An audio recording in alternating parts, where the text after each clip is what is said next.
Hello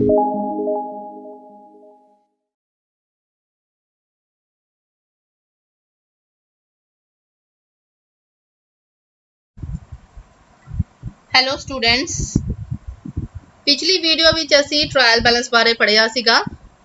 trial balance का meaning, लोड़, उद्देश्य ਅਤੇ ट्रायल बैलेंस ਦੀਆਂ ਸੀਮਾਵਾਂ ਬਾਰੇ ਜਾਣਕਾਰੀ ਲਈ ਸੀ। ਇਸ ਤੋਂ ਇਲਾਵਾ ਆਪਾਂ ट्रायल बैलेंस ਦੇ ਮੈਥਡਸ ਵੀ ਡਿਸਕਸ ਕੀਤੇ ਸੀਗੇ। 3 ਮੈਥਡਸ ਹੁੰਦੇ ਆ ट्रायल बैलेंस ਬਣਾਉਣ ਦੇ, ਇੱਕ ਟੋਟਲ ਮੈਥਡ, ਬੈਲੈਂਸ ਮੈਥਡ ਤੇ ਮਿਕਸਡ ਮੈਥਡ। ਇਸ ਵੀਡੀਓ ਦੇ ਵਿੱਚ ਅਸੀਂ ਬੈਲੈਂਸਿੰਗ ਮੈਥਡ ਬਾਰੇ ਡਿਸਕਸ ਕਰਾਂਗੇ। ਜਿਹੜਾ ਬੈਲੈਂਸਿੰਗ ਮੈਥਡ ਆ ट्रायल बैलेंस ਦਾ, ਉਹ ਸਭ ਤੋਂ ਪਪੂਲਰ ਮੈਥਡ ਆ। ਜਿਵੇਂ ਕਿ ਸਾਨੂੰ ਪਤਾ ਹੀ ਹੈ, ਅਸੀਂ ਪਹਿਲੇ ਆਪਣੇ ਜਰਨਲ ਬਣਾਉਂਦੇ ਆ, ਜਰਨਲ ਤੋਂ ਬਾਅਦ ਅਸੀਂ ਆਪਣੇ ਲੈਜਰਸ ਬਣਾਉਂਦੇ ਆ। ਲੈਜਰਸ ਦਾ ਜਿਹੜਾ ਬੈਲੈਂਸ ਬਚਦਾ ਹੈ ਉਹ ਅਸੀਂ ट्रायल बैलेंस ਦੇ ਵਿੱਚ ਲੈ ਕੇ ਜਾਂਦੇ ਆ। ਜਿਹੜਾ ਲੈਜਰ ਦੇ ਖਾਤੇ ਦਾ ਡੈਬਿਟ ਬੈਲੈਂਸ ਆ, ਉਹ ਅਸੀਂ ट्रायल बैलेंस ਦੇ ਵਿੱਚ ਡੈਬਿਟ ਖਾਨੇ ਵਿੱਚ ਸ਼ੋ ਕਰ ਦਿੰਦੇ ਆ। ਤੇ ਜੇਕਰ ਸਾਡੇ ਉਸ ਖਾਤੇ ਦਾ ਬੈਲੈਂਸ ਕ੍ਰੈਡਿਟ ਹੁੰਦਾ ਹੈ ਤੇ ਉਸ ਨੂੰ ਅਸੀਂ ट्रायल बैलेंस ਦੇ ਵਿੱਚ ਕ੍ਰੈਡਿਟ ਖਾਨੇ ਵਿੱਚ ਸ਼ੋ ਕਰ ਦਿੰਦੇ ਆ।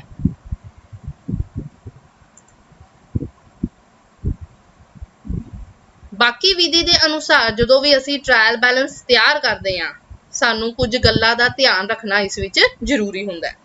ਸਭ ਤੋਂ ਪਹਿਲੇ ਹੁੰਦਾ ਹੈ ਕਿ ਜਿਹੜਾ ਸਾਡਾ ਪੂੰਜੀ ਖਾਤਾ ਹੁੰਦਾ ਹੈ, ਪੂੰਜੀ ਖਾਤਾ ਮਤਲਬ ਕੈਪੀਟਲ ਅਕਾਊਂਟ ਆ। ਕੈਪੀਟਲ ਅਕਾਊਂਟ ਦਾ ਜਿਹੜਾ ਬੈਲੈਂਸ ਆ ਉਹ ਹਮੇਸ਼ਾ ਕ੍ਰੈਡਿਟ ਹੁੰਦਾ ਹੈ। ਤੇ ਜਿਹੜਾ ਸਾਡਾ ਆਹਰਨ ਖਾਤਾ ਮਤਲਬ ਡਰਾਇੰਗ ਦਾ ਖਾਤਾ, ਉਹ ਹਮੇਸ਼ਾ ਡੈਬਿਟ ਹੁੰਦਾ ਹੈ। ਇਸ ਤੋਂ ਇਲਾਵਾ ਜਿਹੜੀ ਸਾਡੀ ਸੰਪत्ति ਮਤਲਬ ਐਸੈਟਸ, ਐਕਸਪੈਂਸਿਸ ਤੇ ਲੌਸਿਸ ਹੁੰਦੇ ਆ, ਉਹਨਾਂ ਨੂੰ ਅਸੀਂ ਡੈਬਿਟ ਕਰਨਾ ਹੁੰਦਾ ਹੈ। ਮੈਂ ਇੱਕ ਵਾਰੀ ਫੇਰ ਰਿਪੀਟ ਕਰ ਰਹੀ ਹਾਂ, ਐਸੈਟਸ, ਐਕਸਪੈਂਸਿਸ ਤੇ ਲੌਸਿਸ ਹਮੇਸ਼ਾ ਸਾਡੇ ਡੈਬਿਟ ਹੁੰਦੇ ਹਨ। ਇੱਕ ਪ੍ਰੈਜੈਂਟੇਸ਼ਨ ਦੇ ਥਰੂ ਮੈਂ ਇੱਥੇ ਦਿਖਾਣਾ ਚਾਹੁੰਦੀ ਹਾਂ ਕਿ ਸਾਡੇ ਐਸੈਟਸ ਕਿਹੜੇ-ਕਿਹੜੇ ਹੁੰਦੇ ਆ। ਸਾਡੇ ਐਸੈਟਸ ਦੋ ਤਰ੍ਹਾਂ ਦੇ, ਜਿੱਦਾਂ ਅਸੀਂ +1 ਦੇ ਵਿੱਚ ਵੀ ਪੜ੍ਹਿਆ ਸੀ, ਦੋ ਤਰ੍ਹਾਂ ਦੇ ਐਸੈਟਸ ਹੁੰਦੇ ਆ, ਕਰੰਟ ਐਸੈਟਸ, ਫਿਕਸ ਐਸੈਟਸ। ਇੱਕ ਓਵਰਵਿਊ ਤੁਸੀਂ ਇੱਥੋਂ ਐਸੈਟਸ ਦਾ ਲੈ ਸਕਦੇ ਹੋ। Cash in hand, cash at bank, debtors, bill receivable, prepaid expenses, stock of goods. Fix assets ਸਾਡੇ ਹੁੰਦੇ ਆ furnitures, fixtures, machinery, plant, patent, trademark, land building, goodwill, equipment, loose tools. ਇਹ ਸਾਡੇ ਸਾਰੇ ਦੇ ਸਾਰੇ ਫਿਕਸ ਐਸੈਟਸ ਦੇ ਵਿੱਚ ਆਉਂਦੇ ਆ।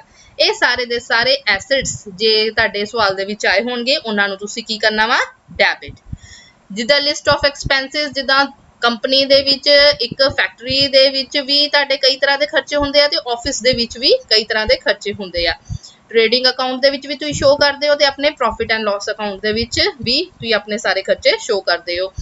ਤੇ ਇਹ ਖਰਚੇ ਜਿਹੜੇ ਆ, ਇਹ ਵੀ ਇੱਕ ਰਫ ਓਵਰਵਿਊ ਹੈਗਾ ਖਰਚਿਆਂ ਦਾ ਵੀ। ਫਰੇਟ ਹੋ ਗਿਆ, ਆਡਿਟ ਫੀਸ ਹੋ ਗਿਆ, ਪ੍ਰਿੰਟਿੰਗ ਤੇ stationery, repairs, wages, octroi, motive power, manufacturing expenses, packing ਦੇ ਚਾਰजेस ਜਿਹੜੇ ਤੁਹਾਡੇ ਹੁੰਦੇ ਆ, ਬੀਮਾ ਵਗੈਰਾ ਜਿਹੜਾ ਤੁਸੀਂ ਕਰਾਇਆ, ਟੈਲੀਫੋਨ ਦੇ ਖਰਚੇ, postage, lighting, bank charges, advertisement, rent, rate ਤੇ ਟੈਕਸਿਸ। ਇਹ ਤੁਹਾਡੇ ਇੱਕ ਤਰ੍ਹਾਂ ਦੇ ਸਾਰੇ ਖਰਚਿਆਂ ਦੀ ਲਿਸਟ ਹੈ। ਇਸ ਤੋਂ ਬਾਅਦ ਜਿਹੜਾ ਨੈਕਸਟ ਪੁਆਇੰਟ ਅਸੀਂ ਇੱਥੇ ਦੇਖਦੇ ਹਾਂ ਕਿ ਜਿਹੜੀ ਸਾਡੀ ਆਮਦਨ ਹੁੰਦੀ ਆ, ਦੇਣਦਾਰੀ ਹੁੰਦੀ ਆ, ਤੇ ਜਿਹੜਾ ਸਾਡਾ ਪ੍ਰੋਫਿਟ ਆ ਮਤਲਬ ਇਨਕਮ, ਲਾਇਬਿਲਿਟੀਜ਼ ਤੇ ਪ੍ਰੋਫਿਟ, ਇਹ ਤਿੰਨੋਂ ਚੀਜ਼ਾਂ ਹਮੇਸ਼ਾ ਕ੍ਰੈਡਿਟ ਕੀਤੀਆਂ ਜਾਂਦੀਆਂ ਹਨ। ਜੇ ਅਸੀਂ ਉਹੀ ਲਿਸਟ ਦੀ ਗੱਲ ਕਰੀਏ ਤੇ ਲਿਸਟ ਆਫ ਲਾਇਬਿਲਿਟੀਜ਼ 'ਚ ਸਾਡਾ ਆ ਜਾਂਦਾ ਬਿਲ ਪੇਬਲ, ਕ੍ਰੈਡੀਟਰਸ ਤੇ ਬੈਂਕ ਲੋਨ। ਇਸ ਤੋਂ ਇਲਾਵਾ ਜਿਹੜਾ ਸਾਡਾ ਕੋਈ ਬੈਂਕ ਓਵਰਡਰਾਫਟ ਆ, ਇਹ ਸਾਰੀਆਂ ਸਾਡੀਆਂ ਲਾਇਬਿਲਿਟੀਜ਼ ਹੁੰਦੀਆਂ ਵਾ। ਇਸ ਤੋਂ ਇਲਾਵਾ ਜੇ ਇਨਕਮਸ ਦੀ ਗੱਲ ਕਰੀਏ, ਜੇ ਸਾਨੂੰ ਕਿਸੇ ਤਰੀਕੇ ਦਾ ਵਿਆਜ ਮਿਲਿਆ ਵਾ, ਕੋਈ ਸਾਨੂੰ ਕਿਰਾਇਆ ਆਇਆ ਵਾ, ਡਿਸਕਾਊਂਟ ਰਿਸੀਵਡ ਹੋਇਆ ਵਾ, ਬੈਡ ਡੈਟ ਰਿਸੀਵਡ ਮਤਲਬ ਮਰੇ ਹੋਏ ਕਰਜ਼ੇ ਜਿਨ੍ਹਾਂ ਨੂੰ ਸਾਨੂੰ ਉਮੀਦ ਨਹੀਂ ਸੀ ਕਿ ਸਾਡੇ ਪੈਸੇ ਮੁੜਨਗੇ ਬਟ ਉਹ ਰਿਕਵਰ ਹੋ ਜਾਂਦੇ ਆ। ਸੇਲਸ ਹੋਈ ਆ, ਸਾਨੂੰ ਡਰਾਇੰਗਸ ਦੇ ਉੱਤੇ ਕੋਈ ਇੰਟਰਸਟ ਮਿਲਿਆ ਵਾ, ਤੇ ਐਡਵਾਂਸਿਸ ਫਰੋਮ ਕਸਟਮਰਸ, ਇਹ ਸਾਰੇ ਸਾਡੀ ਇਨਕਮਸ ਹੁੰਦੀਆਂ ਨੇ।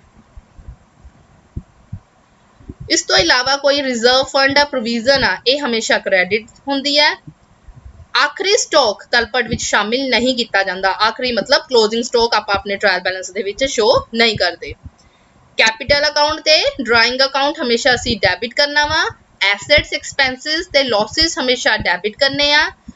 ਆਮਦਨ ਮਤਲਬ ਇਨਕਮਸ, ਲਾਇਬਿਲਿਟੀਜ਼ ਤੇ ਪ੍ਰੋਫਿਟਸ ਹਮੇਸ਼ਾ ਕ੍ਰੈਡਿਟ ਕਰਨੀਆਂ ਵਾ। ਰਿਜ਼ਰਵ ਫੰਡ, ਪ੍ਰੋਵੀਜ਼ਨਸ ਕ੍ਰੈਡਿਟ ਹੁੰਦੀਆਂ ਤੇ ਕਲੋਜ਼ਿੰਗ ਸਟਾਕ ਜਿਹੜਾ ਸਾਡੇ ट्रायल बैलेंस ਦੇ ਵਿੱਚ ਸ਼ਾਮਿਲ ਨਹੀਂ ਹੁੰਦਾ। ਕੁਝ ਸਪੈਸ਼ਲ ਕੇਸਿਸ ਹੁੰਦੇ ਆ ਜਦੋਂ ਸਾਡਾ ਇਹ ਕਲੋਜ਼ਿੰਗ ਸਟਾਕ ट्रायल बैलेंस ਦੇ ਵਿੱਚ ਸ਼ਾਮਿਲ ਹੋ ਵੀ ਸਕਦਾ ਹੈ, ਉਹ ਆਪਾਂ ਅੱਗੇ ਡਿਸਕਸ ਕਰਾਂਗੇ।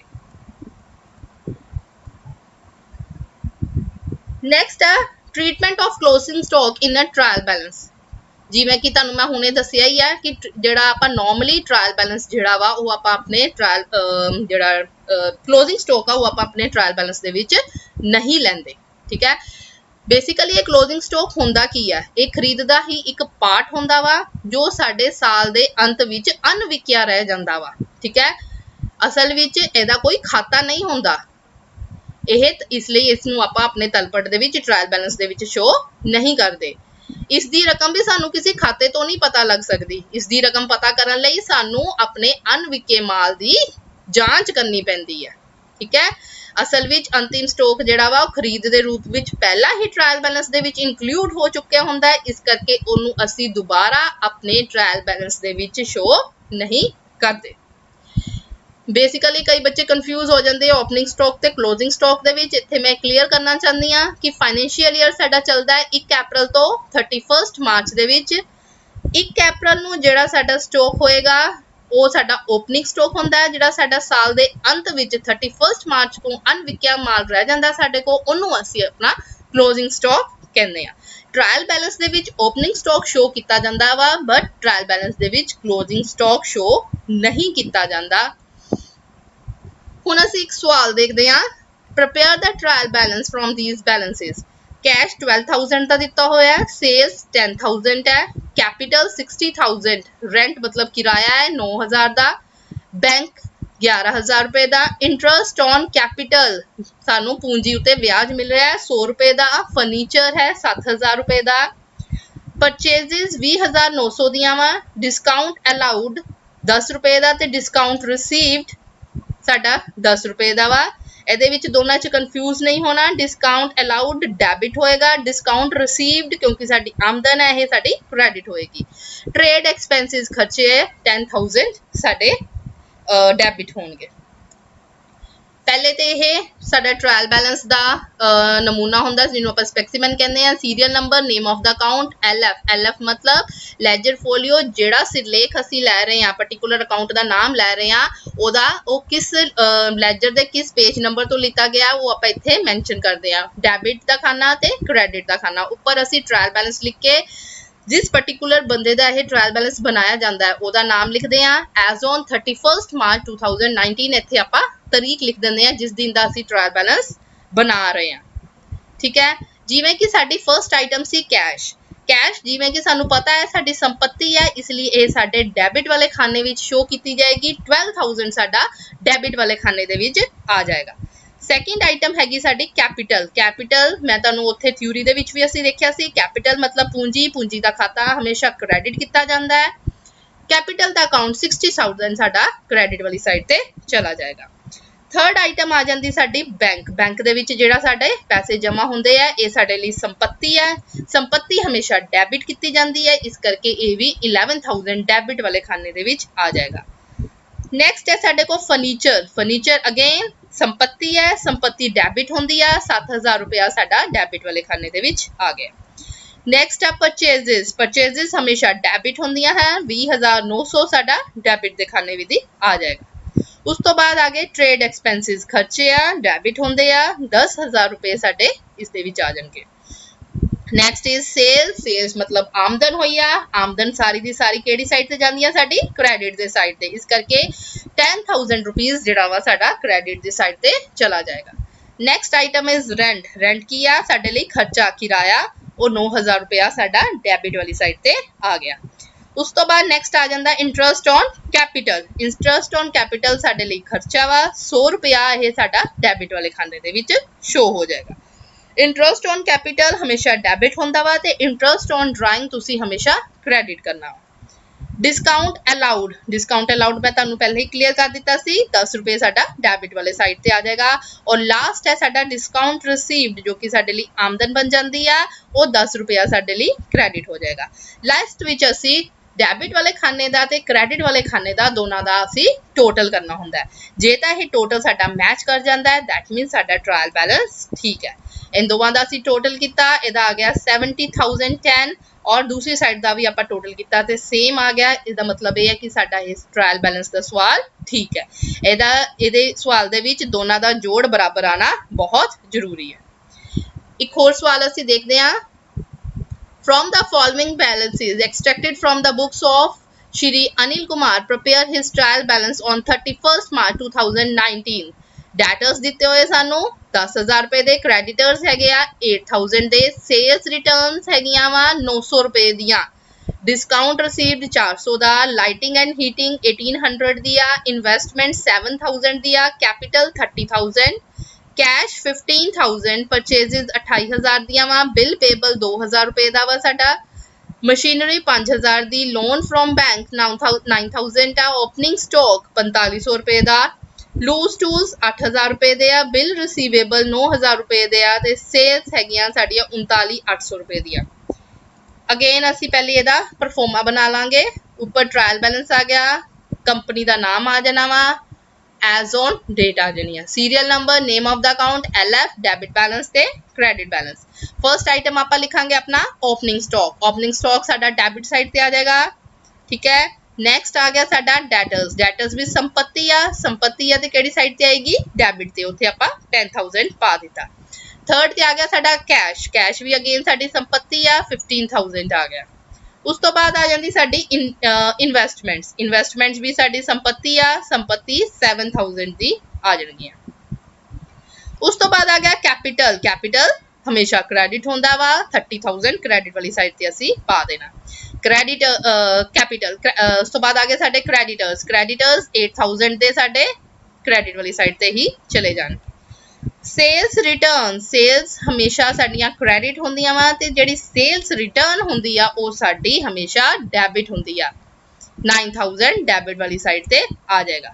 ਨੈਕਸਟ ਆ ਗਿਆ ਡਿਸਕਾਊਂਟ ਰਿਸੀਵਡ। ਅਗੇਨ ਸਾਡੇ ਲਈ ਇਨਕਮ ਆ, 4,000 ਸਾਡਾ ਕ੍ਰੈਡਿਟ ਵਾਲੀ ਸਾਈਡ ਤੇ ਚਲਾ ਜਾਏਗਾ। Lighting and heating. Lighting and heating ਖਰਚਾ ਹੈ 1800 ਡੈਬਿਟ ਵਾਲੀ ਸਾਈਡ ਤੇ। ਉਸ ਤੋਂ ਬਾਅਦ ਆ ਗਿਆ ਪਰਚੇजेस। ਪਰਚੇजेस ਅਸੀਂ ਖਰੀਦ ਕੀਤੀ ਆ, ਸਾਡੇ ਲਈ ਖਰਚਾ ਹੀ ਆ ਇੱਕ ਤਰ੍ਹਾਂ ਦਾ, 28,000 ਸਾਡਾ ਡੈਬਿਟ ਵਾਲੇ ਖਾਤੇ। ਜੇ ਸਾਡਾ ਪਰਚੇजेस ਰਿਟਰਨ ਹੋਵੇ, ਪਰਚੇजेस ਰਿਟਰਨ ਹਮੇਸ਼ਾ ਕ੍ਰੈਡਿਟ ਹੁੰਦਾ। ਨੈਕਸਟ ਆ ਗਿਆ ਸਾਡਾ ਸੇਲਸ। ਸੇਲਸ ਆ ਜਾਣੀਆਂ ਸਾਡੀਆਂ 39,800 ਦੀਆਂ, ਆਪਾਂ ਪਾਤੀਆਂ ਕ੍ਰੈਡਿਟ ਵਾਲੀ ਸਾਈਡ ਤੇ। ਨੈਕਸਟ ਆ ਜਾਂਦਾ ਸਾਡਾ ਲੂਜ਼ ਟੂਲਸ। ਅਗੇਨ ਸੰਪत्ति ਆ, 8,000 ਅਸੀਂ ਇੱਧਰ ਪਾ ਦੇਣਾ ਡੈਬਿਟ ਵਾਲੀ ਸਾਈਡ ਤੇ। ਬਿਲ ਰਿਸੀਵੇਬਲ ਐਸੈਟ ਆ ਤੇ 9,000 ਸਾਡਾ ਡੈਬਿਟ ਵਾਲੀ ਸਾਈਡ ਤੇ ਆ ਜਾਏਗਾ। ਬਿਲ ਪੇਬਲ ਸਾਡੇ ਲਈ ਲਾਇਬਿਲਿਟੀ ਆ, ਕ੍ਰੈਡਿਟ ਵਾਲੀ ਸਾਈਡ ਤੇ ਜਾਏਗੀ। ਨੈਕਸਟ ਇਜ਼ ਮਸ਼ੀਨਰੀ, ਸਾਡੀ ਐਸੈਟ ਆ, 5,000 ਡੈਬਿਟ ਵਾਲੀ ਸਾਈਡ ਤੇ ਜਾਏਗਾ। 16 ਨੰਬਰ ਤੇ ਆ ਲੋਨ ਫਰੋਮ ਬੈਂਕ, ਸਾਡੀ ਲਾਇਬਿਲਿਟੀ ਆ, ਇਸ ਕਰਕੇ ਇਹ ਸਾਡੀ ਕ੍ਰੈਡਿਟ ਵਾਲੀ ਸਾਈਡ ਤੇ ਆ ਜਾਊਗੀ। ਹੁਣ ਸਾਰੀਆਂ ਆਈਟਮਸ ਅਸੀਂ ਡੈਬਿਟ ਜਾਂ ਕ੍ਰੈਡਿਟ ਵਾਲੀ ਸਾਈਡ ਦੋਨਾਂ ਤੇ ਪਾ ਦਿੱਤੀਆਂ ਵਾ, ਠੀਕ ਹੈ। ਹੁਣ ਅਸੀਂ ਕੀ ਕਰਾਂਗੇ, ਪਹਿਲੇ ਆਪਾਂ ਆਪਣੀ ਡੈਬਿਟ ਵਾਲੀ ਸਾਈਡ ਦਾ ਟੋਟਲ ਕਰਾਂਗੇ। ਉਹ ਅਸੀਂ ਟੋਟਲ ਕਰ ਲਿਆ, ਸਾਡਾ ਆ ਗਿਆ 89,200, ਠੀਕ ਹੈ। ਇਸੇ ਤਰੀਕੇ ਨਾਲ ਆਪਾਂ ਆਪਣੀ ਕ੍ਰੈਡਿਟ ਵਾਲੀ ਸਾਈਡ ਦਾ ਟੋਟਲ ਕਰ ਲਾਂਗੇ। ਦੋਨਾਂ ਦਾ ਟੋਟਲ ਜਿਹੜਾ ਆਪਸ ਚ ਮੈਚ ਕਰ ਗਿਆ, ਜੋ ਕਿ ਇਹ ਸ਼ੋ ਕਰਦਾ ਵਾ ਕਿ ਸਾਡਾ ਸਵਾਲ ਠੀਕ ਹੈ, ਸਾਡਾ ਟ੍ਰਾਇਲ ਬੈਲੈਂਸ ਔਰ ਜਿਹੜੇ ਸਾਡੇ ਲੈਜਰ ਅਕਾਊਂਟ ਆ ਉਹ ਸਹੀ ਤਰੀਕੇ ਨਾਲ ਬਣੇ ਹੋਏ ਆ। ਨੈਕਸਟ ਪੁਆਇੰਟ ਆ ਜਾਂਦਾ ਤੁਹਾਡਾ ਵੇਚੇ ਗਏ ਮਾਲ ਦੀ ਲਾਗਤ ਦਾ ਵਿਵਹਾਰ। Treatment of cost of good sold ਜਾਂ ਐਡਜਸਟਡ ਪਰਚੇਸਿਸ ਜਿਹਨੂੰ ਆਪਾਂ ਕਹਿੰਦੇ ਹਾਂ। ਕਾਸਟ ਆਫ ਗੁੱਡ ਸੋਲਡ ਦਾ ਫਾਰਮੂਲਾ ਅਸੀਂ +1 ਦੇ ਵਿੱਚ ਵੀ ਕੀਤਾ ਸੀਗਾ। ਇਹਦਾ ਫਾਰਮੂਲਾ ਕੀ ਹੁੰਦਾ ਵਾ, opening stock plus purchases plus direct expenses, ਉਹਦੇ ਵਿੱਚੋਂ ਅਸੀਂ ਆਪਾਂ ਆਪਣੀ ਕਲੋਜ਼ਿੰਗ ਸਟਾਕ ਜਿਹੜਾ ਵਾ ਉਹ ਮਾਈਨਸ ਕਰ ਦਿੰਦੇ ਹਾਂ। ਜਦੋਂ ਅਸੀਂ ਫਾਰਮੂਲੇ ਨੂੰ ਧਿਆਨ ਨਾਲ ਦੇਖੀਏ ਤੇ ਸਾਨੂੰ ਉਹਦੇ ਵਿੱਚ ਹੀ ਕਲੀਅਰ ਹੋ ਜਾਂਦਾ ਕਿ ਜਦੋਂ ਤੁਹਾਡੇ ਸਵਾਲ ਦੇ ਵਿੱਚ ਕਾਸਟ ਆਫ ਗੁੱਡ ਸੋਲਡ ਦਿੱਤਾ ਹੁੰਦਾ ਵਾ, ਇਹਦਾ ਕੀ ਮਤਲਬ ਆ ਕਿ ਅਸੀਂ ਓਪਨਿੰਗ ਸਟਾਕ ਤੇ ਪਰਚੇਸਿਸ ਆਲਰੇਡੀ ਦੋਨਾਂ ਨੂੰ ਐਡ ਕਰਕੇ ਇਹਦੇ ਵਿੱਚ ਪਾ ਚੁੱਕੇ ਆ ਤੇ ਕਲੋਜ਼ਿੰਗ ਸਟਾਕ ਇਹਦੇ ਵਿੱਚੋਂ ਅਸੀਂ ਮਾਈਨਸ ਕਰ ਦਿੱਤਾ ਵਾ। ਇਨ ਦੈਟ ਕੇਸ ਜੇ ਤੁਹਾਡੇ ਸਵਾਲ ਦੇ ਵਿੱਚ ਕਾਸਟ ਆਫ ਗੁੱਡ ਸੋਲਡ ਦਿੱਤਾ ਹੋਇਆ ਵਾ ਤੇ ਅਸੀਂ ਓਪਨਿੰਗ ਸਟਾਕ ਨਹੀਂ ਸ਼ੋ ਕਰਨਾ, ਅਸੀਂ ਉਸ ਕੇਸ ਦੇ ਵਿੱਚ ਕਲੋਜ਼ਿੰਗ ਸਟਾਕ ਆਪਣੇ ਸਵਾਲ ਦੇ ਵਿੱਚ ਸ਼ੋ ਕਰਾਂਗੇ, ਕਿਉਂਕਿ ਕਲੋਜ਼ਿੰਗ ਸਟਾਕ ਅਸੀਂ ਇਸ ਵਿੱਚ ਮਾਈਨਸ ਕੀਤਾ ਸੀਗਾ। ਆਓ ਇਹਦੇ ਨਾਲ ਦਾ ਰਿਲੇਟਡ ਇੱਕ ਆਪਾਂ ਸਮ ਦੇਖਦੇ ਹਾਂ। ਹੁਣ ਇਹ ਸਵਾਲ ਦਿੱਤਾ ਹੋਇਆ ਵਾ, from the following balances taken from the books of Mr. Amit Kumar as on 31st March 2019 prepare the trial balance as on the date। ਇਹਦੇ ਵਿੱਚ ਸਾਨੂੰ ਓਪਨਿੰਗ ਸਟਾਕ ਦਿੱਤਾ ਹੋਇਆ 60,000 ਦਾ, ਠੀਕ ਹੈ। ਸੇਲਸ ਦਿੱਤੀਆਂ ਹੋਈਆਂ ਵਾ, ਡੈਟਰਸ ਦਿੱਤੇ ਹੋਏ ਆ, ਕੈਪੀਟਲ ਦਿੱਤੀ ਹੋਈ ਆ, ਕ੍ਰੈਡੀਟਰਸ ਆ, ਕਲੋਜ਼ਿੰਗ ਸਟਾਕ ਵੀ ਦਿੱਤਾ ਹੋਇਆ, ਓਪਨਿੰਗ ਸਟਾਕ ਵੀ ਦਿੱਤਾ ਹੋਇਆ ਤੇ ਕਲੋਜ਼ਿੰਗ ਸਟਾਕ ਵੀ ਦਿੱਤਾ ਹੋਇਆ। ਫਿਕਸ ਐਸੈਟਸ ਦਿੱਤੀਆਂ ਹੋਈਆਂ, ਆਫਿਸ ਐਕਸਪੈਂਸਸ ਦਿੱਤੀਆਂ ਹੋਈਆਂ, ਲਾਸਟ ਵਿੱਚ ਸਾਨੂੰ ਕਾਸਟ ਆਫ ਗੁੱਡਸ ਸੋਲਡ ਦਿੱਤਾ ਹੋਇਆ, ਜੋ ਕਿ ਤੁਸੀਂ ਧਿਆਨ ਨਾਲ ਦੇਖਣਾ ਹੈ ਆਪਣੇ ਸਵਾਲ ਦੇ ਵਿੱਚ। ਜੇ ਤੁਹਾਡੇ ਸਵਾਲ ਦੇ ਵਿੱਚ ਕਾਸਟ ਆਫ ਗੁੱਡਸ ਸੋਲਡ ਦਿੱਤਾ ਹੋਇਆ ਹੈ, ਇਹਦਾ ਕੀ ਮਤਲਬ ਹੈ ਕਿ ਤੁਹਾਡੇ ਕਾਸਟ ਆਫ ਗੁੱਡਸ ਸੋਲਡ ਦੇ ਵਿੱਚ ਆਲਰੇਡੀ ਓਪਨਿੰਗ ਸਟਾਕ ਤੇ ਪਰਚੇਜ਼ਸ ਦੋਨੋਂ ਜਮ੍ਹਾਂ ਕਰਕੇ ਪਾ ਦਿੱਤੀਆਂ ਗਈਆਂ ਹਨ ਤੇ ਜਿਹੜਾ ਕਲੋਜ਼ਿੰਗ ਸਟਾਕ ਸੀਗਾ ਉਹ ਇਸ ਵਿੱਚ ਮਾਈਨਸ ਕਰ ਦਿੱਤਾ ਗਿਆ ਸੀ। ਇਸ ਲਈ ਇਸ ਸਵਾਲ ਦੇ ਵਿੱਚ ਜਿਹੜਾ ਆਪਣਾ ਇੱਥੇ ਓਪਨਿੰਗ ਸਟਾਕ ਆ 60,000 ਦਾ, ਉਹ ਅਸੀਂ ਆਪਣੇ ਟ੍ਰਾਇਲ ਬੈਲੈਂਸ ਦੇ ਵਿੱਚ ਨਹੀਂ ਪਾਵਾਂਗੇ, ਜਦ ਕਿ ਜਿਹੜਾ ਕਲੋਜ਼ਿੰਗ ਸਟਾਕ ਆ 38,000 ਦਾ, ਉਹ ਅਸੀਂ ਆਪਣੇ ਟ੍ਰਾਇਲ ਬੈਲੈਂਸ ਦੇ ਵਿੱਚ ਸ਼ੋ ਕਰਨਾ ਵਾ। ਤੇ ਜਿਹੜਾ ਕਾਸਟ ਆਫ ਗੁੱਡ ਸੋਲਡ ਆ 1,70,000 ਦਾ, ਇਹ ਸਾਡੀ ਡੈਬਿਟ ਵਾਲੀ ਸਾਈਡ ਤੇ ਸ਼ੋ ਹੋਏਗਾ। ਠੀਕ ਹੈ, ਫਰਸਟ ਆਈਟਮ ਸਾਡੀ ਆ ਗਈ ਕਾਸਟ ਆਫ ਗੁੱਡ ਸੋਲਡ, ਇਹ ਸਾਡੀ ਡੈਬਿਟ ਵਾਲੀ ਸਾਈਡ ਤੇ ਆ ਜਾਣਾ 1,70,000 ਰੁਪਏ ਦਾ। ਠੀਕ ਹੈ, ਸੈਕਿੰਡ ਆ ਗਿਆ ਡੈਟਰਸ 50,000 ਦੇ, ਕਿਉਂਕਿ ਸੰਪत्ति ਆ ਸਾਡਾ ਡੈਬਿਟ ਵਾਲੇ ਖਾਨੇ ਦੇ ਵਿੱਚ ਆ ਜਾਏਗਾ। ਥਰਡ ਆ ਗਿਆ ਕ੍ਰੈਡੀਟਰਸ ਲਾਇਬਿਲਿਟੀ ਆ 25,000 ਦੇ ਨਾਲ ਸਾਡਾ ਕ੍ਰੈਡਿਟ ਬੈਲੈਂਸ ਆਏਗਾ। ਫਿਕਸਡ ਐਕਸਪੈਂਸਸ ਖਰਚੇ ਆ ਸਾਡੇ 48,000 ਡੈਬਿਟ ਵਾਲੇ ਖਾਨੇ ਚ ਆ ਜਾਣੇ ਆ। ਆਫਿਸ ਐਕਸਪੈਂਸਸ ਖਰਚੇ ਆ 22,000 ਸਾਡਾ ਡੈਬਿਟ ਵਾਲੇ ਖਾਨੇ ਚ ਆ ਜਾਏਗਾ। ਸੇਲ ਸਾਡੀ ਆਮਦਨ ਆ 2,10,000 ਰੁਪਏ, ਅਸੀਂ ਕਿਹੜੀ ਵਾਲੀ ਸਾਈਡ ਤੇ ਪਾ ਦਿੱਤੇ, ਕ੍ਰੈਡਿਟ ਵਾਲੇ ਖਾਨੇ ਦੇ ਵਿੱਚ। ਨੈਕਸਟ ਆ ਗਈ ਸਾਡੀ ਕੈਪੀਟਲ, ਕੈਪੀਟਲ ਹਮੇਸ਼ਾ ਕ੍ਰੈਡਿਟ ਹੁੰਦੀ ਆ। ਉਸ ਤੋਂ ਬਾਅਦ ਆ ਗਿਆ ਸਾਡੀ ਨੈਕਸਟ ਆਈਟਮ ਕਲੋਜ਼ਿੰਗ ਸਟਾਕ। ਪਿਛਲੇ ਦੋ ਸਵਾਲਾਂ ਦੇ ਵਿੱਚ ਅਸੀਂ ਕਲੋਜ਼ਿੰਗ ਸਟਾਕ ਨਹੀਂ ਪਾਇਆ, ਕਿਉਂਕਿ ਇਸ ਸਵਾਲ ਦੇ ਵਿੱਚ ਕਾਸਟ ਆਫ ਗੁੱਡ ਸੋਲਡ ਦਿੱਤਾ ਹੋਇਆ ਹੈ, ਇਸ ਕਰਕੇ ਅਸੀਂ ਇੱਥੇ ਕਲੋਜ਼ਿੰਗ ਸਟਾਕ ਡੈਬਿਟ ਵਾਲੀ ਸਾਈਡ ਤੇ 38,000 ਰੁਪਏ ਨਾਲ ਪਾਵਾਂਗੇ। ਉਸ ਤੋਂ ਬਾਅਦ ਦੋਨਾਂ ਖਾਨਿਆਂ ਦਾ ਅਸੀਂ ਟੋਟਲ ਕਰਨਾ ਵਾ, ਅਗੇਨ ਦੋਨਾਂ ਦਾ ਜਿਹੜਾ ਟੋਟਲ ਆ ਉਹ ਬਰਾਬਰ ਆਣਾ ਜ਼ਰੂਰੀ ਆ। ਆਪਾਂ ਇਸ ਸਾਈਡ ਦਾ ਟੋਟਲ ਕੀਤਾ ਸਾਡਾ ਆ ਜਾਂਦਾ ਵਾ 3,28,000 ਤੇ ਜਦੋਂ ਆਪਾਂ ਆਪਣੀ ਕ੍ਰੈਡਿਟ ਸਾਈਡ ਦਾ ਟੋਟਲ ਕੀਤਾ ਉਹ ਵੀ ਸਾਡਾ 3,28,000 ਆ ਜਾਂਦਾ ਵਾ, ਜੋ ਇਸ ਗੱਲ ਦਾ ਸਾਬਿਤ ਕਰਦਾ ਵਾ ਕਿ ਸਾਡਾ ਜਿਹੜਾ ਸਵਾਲ ਆ ਉਹ ਠੀਕ ਹੈ। ਨੈਕਸਟ ਜਿਹੜਾ ਪੁਆਇੰਟ ਅਸੀਂ ਦੇਖਦੇ ਹਾਂ, ਜਿਹੜਾ ਨੈਕਸਟ ਤਰ੍ਹਾਂ ਦੇ ਸਵਾਲ ਜਿਹੜੇ ਪੇਪਰ ਦੇ ਵਿੱਚ ਆ ਜਾਂਦੇ ਆ, ਉਹਦੇ ਵਿੱਚ ਕੀ ਆ ਕਿ ਤੁਹਾਨੂੰ ਇਨਕਰੈਕਟ ਟ੍ਰਾਇਲ ਬੈਲੈਂਸ ਦਿੱਤਾ ਹੋ ਜਾਂਦਾ ਵਾ ਤੇ ਤੁਹਾਨੂੰ ਉਹਨੂੰ ਸਹੀ ਕਰਨ ਲਈ ਕਿਹਾ ਜਾਂਦਾ ਵਾ। ਇਨਕਰੈਕਟ ਟ੍ਰਾਇਲ ਬੈਲੈਂਸ ਦਾ ਕੀ ਮਤਲਬ ਆ? ਇਹਦਾ ਮਤਲਬ ਇਹ ਆ ਕਿ ਅਸੀਂ ਪਿੱਛੇ ਹੁਣੇ ਕੁਝ ਪ੍ਰਿੰਸੀਪਲਸ ਪੜ੍ਹੇ ਆ, ਗਾਈਡਲਾਈਨਸ ਪੜ੍ਹੀਆਂ ਵਾ, ਜਦੋਂ ਆਪਾਂ ਬੈਲੈਂਸ ਮੈਥਡ ਦੇ ਨਾਲ ਆਪਣਾ ਟ੍ਰਾਇਲ ਬੈਲੈਂਸ ਬਣਾਉਂਦੇ ਆ, ਸਾਨੂੰ ਉਹਨਾਂ ਗਾਈਡਲਾਈਨਸ ਨੂੰ ਫੋਲੋ ਕਰਨਾ ਪੈਂਦਾ। ਕਿਹੜੀਆਂ ਗਾਈਡਲਾਈਨਸ ਸੀ ਜਿਹੜੀਆਂ ਆਪਾਂ ਪੜ੍ਹੀਆਂ ਸੀ? ਐਸੈਟਸ ਜਿਹੜੇ ਐਕਸਪੈਂਸਿਸ ਆ ਉਹ ਆਪਾਂ ਡੈਬਿਟ ਕਰਨੇ ਆ, ਲਾਇਬਿਲਿਟੀਜ਼ ਇਨਕਮਸ ਜਿਹੜੀਆਂ ਵਾ ਉਹ ਆਪਾਂ ਕ੍ਰੈਡਿਟ ਕਰਨੀਆਂ ਵਾ, ਕਲੋਜ਼ਿੰਗ ਸਟਾਕ ਅਸੀਂ ਸ਼ੋ ਨਹੀਂ ਕਰਨਾ। ਇਹ ਸਾਰੀਆਂ ਗਾਈਡਲਾਈਨਸ ਜਿਹੜੀਆਂ ਆਪਾਂ 5 ਗਾਈਡਲਾਈਨਸ ਪੜ੍ਹੀਆਂ ਸੀ। ਹੁਣ ਇਹਦੇ ਵਿੱਚ ਕੀ ਆ ਕਿ ਇਹਨਾਂ ਨੇ ਸਿਰਲੇਖ ਦੇ ਅਧੀਨ ਗਲਤ ਖਾਨੇ ਦੇ ਵਿੱਚ ਪਾ ਦਿੱਤਾ ਹੋਏਗਾ। ਜਿਵੇਂ ਤੁਹਾਡੀ ਕੈਸ਼ ਆ, ਤੁਹਾਨੂੰ ਪਤਾ ਕੈਸ਼ ਹਮੇਸ਼ਾ ਡੈਬਿਟ ਹੁੰਦਾ ਵਾ, ਸਾਡੀ ਸੰਪत्ति ਆ, ਉਹਨਾਂ ਨੇ ਕੈਸ਼ ਦੀ ਰਕਮ ਜਿਹੜੀ ਆ ਕ੍ਰੈਡਿਟ ਵਾਲੇ ਖਾਨੇ 'ਚ ਪਾਈ ਹੋਏਗੀ। ਜਦੋਂ ਤੁਸੀਂ ਉਹਨੂੰ ਥੋਰਲੀ ਦੇਖੋਗੇ ਤੁਹਾਨੂੰ ਪਤਾ ਲੱਗ ਜਾਏਗਾ ਕਿ ਇਹ ਗਲਤ ਖਾਨੇ 'ਚ ਪਾਈ ਗਈ ਆ, ਤੁਸੀਂ ਇਸ ਨੂੰ ਠੀਕ ਕਰਨਾ ਹੁੰਦਾ ਵਾ। ਠੀਕ ਹੈ, ਆਓ ਇਹਦਾ ਇੱਕ ਸਵਾਲ ਦੇਖਦੇ ਹਾਂ। ਇਹਦੇ ਵਿੱਚ ਉਹਨਾਂ ਨੇ ਦਿੱਤਾ ਹੋਇਆ ਵਾ ਟ੍ਰਾਇਲ ਬੈਲੈਂਸ ਆ ਮਿਸਟਰ ਸੋਹਨ ਦਾ 31 ਮਾਰਚ 2018 ਵੈਨ ਹਿਸ ਟ੍ਰੇਡ ਵਾਸ ਵੈਲਿਊਡ 3,000। ਇਹ ਜਿਹੜਾ ਕੁਐਸਚਨ ਇੱਥੇ ਜਿਹੜੀ ਟ੍ਰੇਡ ਦੀ ਵੈਲਿਊ ਦਿੱਤੀ, ਦੈਟ ਮੀਨਸ ਇਹ ਕਲੋਜ਼ਿੰਗ ਸਟਾਕ ਆ, ਕਿਉਂਕਿ ਇੱਥੇ ਕਾਸਟ ਆਫ ਗੁੱਡ ਸੋਲਡ ਦਾ ਸਵਾਲ ਨਹੀਂ ਆ, ਇਸ ਕਰਕੇ ਇਹ ਕਲੋਜ਼ਿੰਗ ਸਟਾਕ ਆਪਾਂ ਇੱਥੇ ਸ਼ੋ ਨਹੀਂ ਕਰਾਂਗੇ ਆਪਣੇ ਸਵਾਲ ਦੇ ਵਿੱਚ। Do you think it was correct or not? If not, rewrite it in correct form. मतलब ਆਪਾਂ ਚੈੱਕ ਕਰਨਾ ਵਾ ਕਿ ਇਹ ਸਹੀ ਆ ਕਿ ਨਹੀਂ। ਜੇ ਆਪਾਂ ਥੋਰਲੀ ਚੈੱਕ ਕਰੀਏ ਆਪਣਾ ਕੈਪੀਟਲ ਅਕਾਊਂਟ 890 ਉਹਨਾਂ ਨੇ ਕ੍ਰੈਡਿਟ ਵਾਲੀ ਸਾਈਡ ਤੇ ਪਾਇਆ ਵਾ, ਇਹ ਰਕਮ ਠੀਕ ਆ। ਓਪਨਿੰਗ ਸਟਾਕ ਠੀਕ ਆ। ਪਰਚੇਜ਼ਸ ਤੇ ਸੇਲਸ ਇਹਨਾਂ ਨੇ ਡੈਬਿਟ ਤੇ ਕ੍ਰੈਡਿਟ ਵਾਲੇ ਖਾਨੇ 'ਚ ਇਕੱਠਾ ਲਿਖ ਕੇ ਡੈਬਿਟ ਤੇ ਕ੍ਰੈਡਿਟ ਵਾਲੇ ਖਾਨੇ 'ਚ ਪਾਇਆ ਹੁੰਦਾ ਕਈ ਵਾਰੀ ਤੁਹਾਡੇ ਸਵਾਲ ਦੇ ਵਿੱਚ। ਇਹਦਾ ਕੀ ਮਤਲਬ ਆ? ਜਿਹੜਾ ਡੈਬਿਟ ਵਾਲੇ ਖਾਨੇ ਦੇ ਵਿੱਚ ਪਾਈ ਹੋਈ ਆ ਉਹ ਤੁਹਾਡੀ ਪਰਚੇਜ਼ਸ ਆ ਤੇ ਜਿਹੜੀ ਕ੍ਰੈਡਿਟ ਵਾਲੇ ਖਾਨੇ 'ਚ ਰਕਮ ਲਿਖੀ ਗਈ ਆ ਉਹ ਤੁਹਾਡੀ ਸੇਲਸ ਆ। ਉਸ ਤੋਂ ਬਾਅਦ ਇੱਕ ਤੁਹਾਡੀ ਦੋ ਟਰਮਸ ਆਉਂਦੀਆਂ ਵਾ, ਰਿਟਰਨ ਇਨਵਰਡ ਤੇ ਰਿਟਰਨ ਆਊਟਵਰਡ। ਇੱਥੇ ਮੈਂ ਇਹ ਕਲੀਅਰ ਕਰਨਾ ਚਾਹੁੰਦੀ ਹਾਂ, ਬੱਚਿਆਂ ਨੂੰ ਕਾਫੀ ਕਨਫਿਊਜ਼ਨ ਹੋ ਜਾਂਦੀ ਹੈ ਕਿ ਰਿਟਰਨ ਇਨਵਰਡ ਕੀ ਹੁੰਦਾ ਤੇ ਰਿਟਰਨ ਆਊਟਵਰਡ ਕੀ ਹੁੰਦਾ। ਬੇਸਿਕਲੀ ਜਿਹੜਾ ਰਿਟਰਨ ਇਨਵਰਡ ਹੁੰਦਾ ਉਹ ਤੁਹਾਡੀ ਸੇਲਸ ਰਿਟਰਨ ਹੁੰਦੀ ਹੈ ਤੇ ਰਿਟਰਨ ਆਊਟਵਰਡ ਜਿਹੜਾ ਹੁੰਦਾ ਉਹ ਤੁਹਾਡੀ ਪਰਚੇਜ਼ਸ ਰਿਟਰਨ ਹੁੰਦੀ ਹੈ। ਠੀਕ ਹੈ, ਉਸ ਤੋਂ ਬਾਅਦ ਆ ਗਿਆ ਡਿਸਕਾਊਂਟ ਅਲਾਉਡ। ਡਿਸਕਾਊਂਟ ਅਲਾਉਡ ਆ, ਡਿਸਕਾਊਂਟ ਅਲਾਉਡ ਤੁਹਾਡਾ ਉਹਨਾਂ ਨੇ ਕ੍ਰੈਡਿਟ ਵਾਲੀ ਸਾਈਡ ਤੇ ਪਾਇਆ ਹੋਇਆ, ਜਦਕਿ ਇਹ ਡੈਬਿਟ ਹੋਣਾ ਸੀ। ਮੋਟਰ ਵੈਨਸ ਇਹਨਾਂ ਨੇ ਕ੍ਰੈਡਿਟ ਵਾਲੀ ਸਾਈਡ ਤੇ ਪਾਈ ਆ, ਇਹ ਤੁਹਾਡੀ ਡੈਬਿਟ ਹੋਣੀਆਂ ਸੀ। ਵੇਜਿਸ ਇਹਨਾਂ ਨੇ ਠੀਕ ਪਾਈਆਂ ਵਾ, ਕੈਰੇਜ ਗਲਤ ਜਗ੍ਹਾ ਤੇ ਪਾਇਆ ਗਿਆ ਵਾ, ਕੈਰੇਜ ਵੀ ਡੈਬਿਟ ਹੋਣਾ ਸੀ। ਰੈਂਟ ਠੀਕ ਪਾਇਆ ਗਿਆ ਵਾ, ਡੈਟਰਸ ਠੀਕ ਜਗ੍ਹਾ ਪਾਏ ਗਏ ਆ, ਕ੍ਰੈਡਿਟਰਸ ਵੀ ਠੀਕ ਜਗ੍ਹਾ ਪਾਏ ਗਏ ਆ। ਕੈਸ਼ ਇਨ ਹੈਂਡ ਗਲਤ ਅਕਾਊਂਟ 'ਚ ਪਾਇਆ ਗਿਆ ਵਾ, ਗਲਤ ਖਾਨੇ ਵਿੱਚ ਆ। ਤੇ ਇਸ ਤੋਂ ਇਲਾਵਾ ਬੈਂਕ ਓਵਰਡਰਾਫਟ ਵੀ ਗਲਤ ਖਾਨੇ ਵਿੱਚ ਪਾਇਆ ਗਿਆ ਵਾ।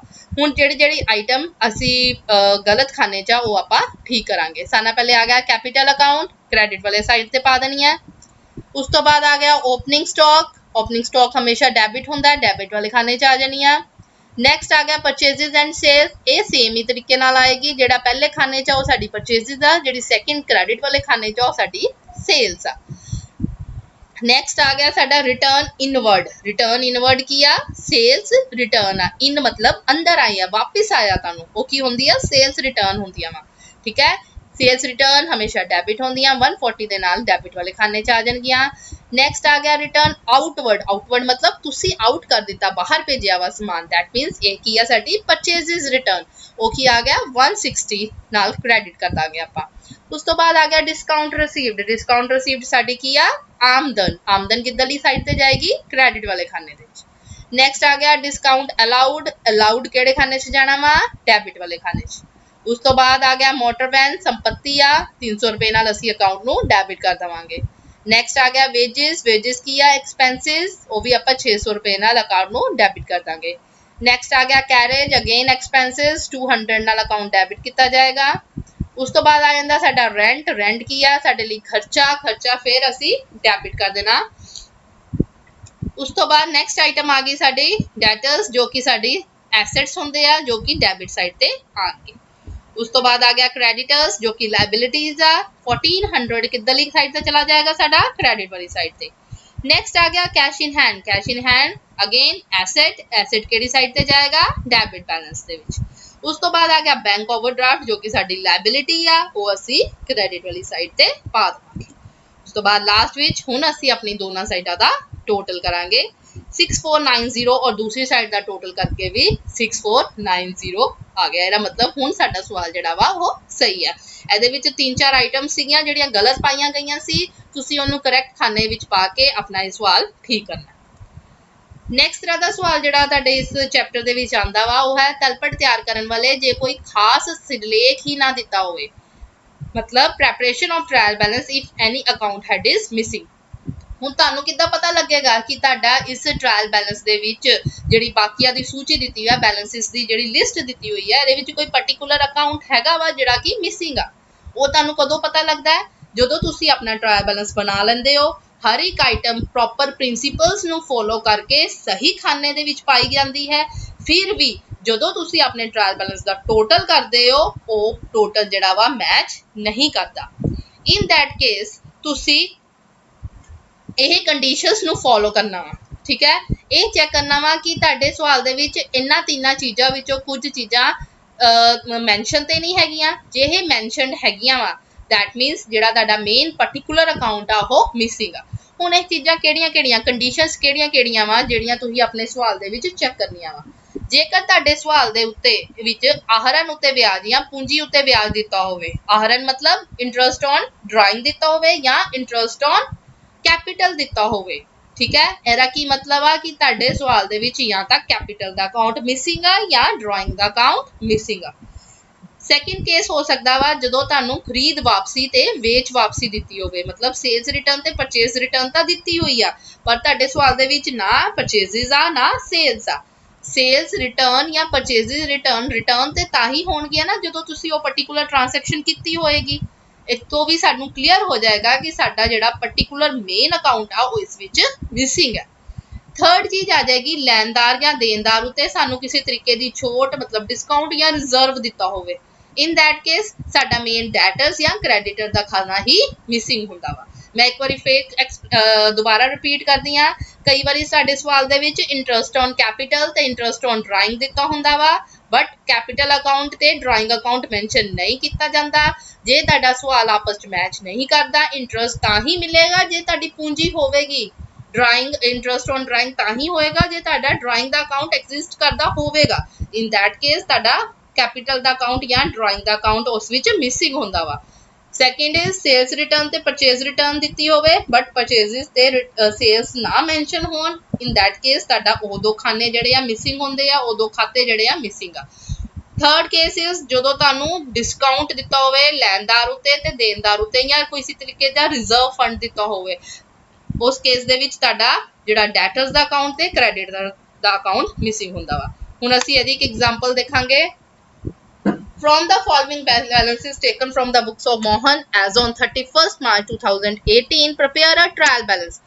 ਕੈਸ਼ ਦਿੱਤਾ ਹੋਇਆ, ਡੈਟਰਸ ਦਿੱਤੇ ਹੋਏ ਆ, ਡਿਸਕਾਊਂਟ ਰਿਸੀਵਡ ਦਿੱਤਾ ਹੋਇਆ ਸਾਨੂੰ, ਫਰਨੀਚਰ ਦਿੱਤਾ ਹੋਇਆ, ਕੈਰੇਜ ਇਨਵਰਟ ਦਿੱਤਾ ਹੋਇਆ, ਕ੍ਰੈਡੀਟਰਸ ਦਿੱਤਾ ਹੋਇਆ, drawing return outward, bank machinery discount allowed, salaries, capital, sales ਤੇ ਫਰੇਟ। ਜਦੋਂ ਤੁਸੀਂ ਇੱਕ ਵਾਰੀ ਇਦਾਂ ਸਵਾਲ ਦਾ ਓਵਰਵਿਊ ਲਓਗੇ ਤੁਹਾਨੂੰ ਉਸ ਕੇਸ ਦੇ ਵਿੱਚ ਕਲੀਅਰ ਨਹੀਂ ਹੋਏਗਾ ਕਿ ਇਹਦੇ ਵਿੱਚ ਕੋਈ ਅਕਾਊਂਟ ਮਿਸਿੰਗ ਹੈ। ਇਹ ਤੁਹਾਨੂੰ ਕਦੋਂ ਕਲੀਅਰ ਹੋਏਗਾ? ਜਦੋਂ ਤੁਸੀਂ ਆਪਣੇ ਸਾਰੇ ਸਿਰਲੇਖ ਸਹੀ ਥਾਂ ਤੇ ਪਾ ਦੋਗੇ, ਸਾਰਾ ਆਪਾਂ ਡੈਬਿਟ ਤੇ ਕ੍ਰੈਡਿਟ ਸਹੀ ਤਰੀਕੇ ਨਾਲ ਪ੍ਰਿੰਸੀਪਲਸ ਨੂੰ ਫੋਲੋ ਕਰਕੇ ਕਰਾਂਗੇ, ਪਰ ਫਿਰ ਵੀ ਸਾਡਾ ਟ੍ਰਾਇਲ ਬੈਲੈਂਸ ਦਾ ਜਿਹੜਾ ਟੋਟਲ ਆ ਉਹ ਆਪਸ ਦੇ ਵਿੱਚ ਮੈਚ ਨਹੀਂ ਕਰੇ। ਫਰਸਟ ਆਈਟਮ ਅਸੀਂ ਪਾ ਦਿੱਤੀ ਕੈਸ਼ ਦੀ, ਸੰਪत्ति ਦੀ, ਸਾਡੇ ਡੈਬਿਟ ਵਾਲੀ ਸਾਈਡ ਤੇ ਆ ਗਈ। ਸੈਕਿੰਡ ਇਜ਼ ਡੈਟਰਸ, ਅਗੇਨ ਸੰਪत्ति ਆ, ਉਹ ਸਾਡੀ ਡੈਬਿਟ ਵਾਲੀ ਸਾਈਡ ਤੇ ਸ਼ੋ ਹੋ ਜਾਏਗੀ। ਥਰਡ ਇਜ਼ ਸੈਲਰੀਜ਼, ਐਕਸਪੈਂਸਿਸ ਆ, ਉਹਨੂੰ ਆਪਾਂ ਆਪਣੇ ਡੈਬਿਟ ਵਾਲੇ ਖਾਨੇ 'ਚ ਸ਼ੋ ਕਰ ਦੇਣਾ। ਕੈਪੀਟਲ ਕ੍ਰੈਡਿਟ ਵਾਲੇ ਖਾਨੇ 'ਚ ਜਾਏਗੀ। ਸੇਲਸ ਸਾਡੀ ਵਿਕਰੀ ਆ, ਕ੍ਰੈਡਿਟ ਵਾਲੇ ਖਾਨੇ 'ਚ ਜਾਏਗੀ। ਨੈਕਸਟ ਇਜ਼ ਫਰੇਟ, ਫਰੇਟ ਜਿਹੜਾ ਸਾਡਾ ਖਰਚਾ ਹੁੰਦਾ ਹੈ, ਡੈਬਿਟ ਵਾਲੇ ਖਾਨੇ 'ਚ ਆ ਗਿਆ। ਨੈਕਸਟ ਆ ਗਿਆ ਡਿਸਕਾਊਂਟ ਰਿਸੀਵਡ, ਸਾਡਾ ਕ੍ਰੈਡਿਟ ਵਾਲੇ ਖਾਨੇ 'ਚ ਜਾਏਗਾ। ਫਰਨੀਚਰ ਕਿਹਦੇ 'ਚ ਜਾਏਗਾ? ਡੈਬਿਟ 'ਚ। ਨੈਕਸਟ ਕੈਰੇਜ ਇਨਵਰਡ, ਡੈਬਿਟ ਵਾਲੇ ਖਾਨੇ 'ਚ ਆਏਗਾ, ਸਾਡੇ ਲਈ ਇਹ ਐਕਸਪੈਂਸ ਹੈ। ਕ੍ਰੈਡੀਟਰਸ ਲਾਇਬਿਲਿਟੀ ਆ, ਕ੍ਰੈਡਿਟ ਵਾਲੇ ਖਾਨੇ 'ਚ। ਡਰਾਇੰਗਸ, आहरण हमेशा की ਹੁੰਦਾ ਹੈ? ਡੈਬਿਟ, ਠੀਕ ਹੈ। ਨੈਕਸਟ ਆ ਗਿਆ ਰਿਟਰਨ ਆਊਟਵਰਡ, 3000 ਨਾਲ ਆ ਜਾਏਗੀ। ਬੈਂਕ 10000 ਨਾਲ ਆ ਗਈ ਸਾਡੇ।